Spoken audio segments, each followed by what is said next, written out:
អូនថាអូនស្រឡាញ់បងគឺជាបងតែហេតុអ្វីទើបអូនដូចមានគេតែលើយូរប៉ុណ្ណាប្រាប់បងបានទេ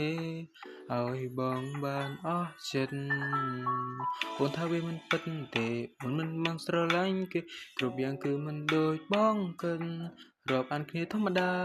គេនោះត្រឹមជាមិត្តហេតុអ្វីបងមិនជឿចិត្តអូ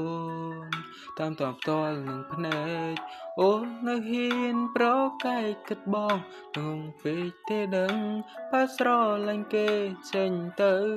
អូនឲ្យជ្រើលើផ្លូវដើរតាមបេះដូងអូនគេជាជនទី3ហេតុអ្វីខ្ញុំមានអារម្មណ៍ថាខ្ញុំជាអ្នកបំបីបំបាំងស្នេហាគេអូនតែចង់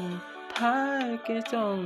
មិនចង់ធ្វើជាមនុស្សអាត្មានិយមប្រហែលខ្ញុំជាជនទី3តាំងពីដំបូងតែមិនទាន់ដឹងខ្លួនគេអាចលួងលោមខ្ញុំសំបេះដូងសំបេះដូងដែលកំពុងឯកា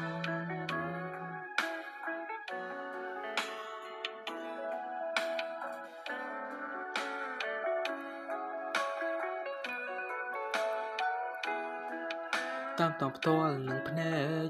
អូននៅហ៊ានប្រកែកគិតបងល្ងងពេកទេដឹងបើស្រឡាញ់គេចេញទៅអូនអាចជ្រើសរើសផ្លូវដើរតាមបេះដូង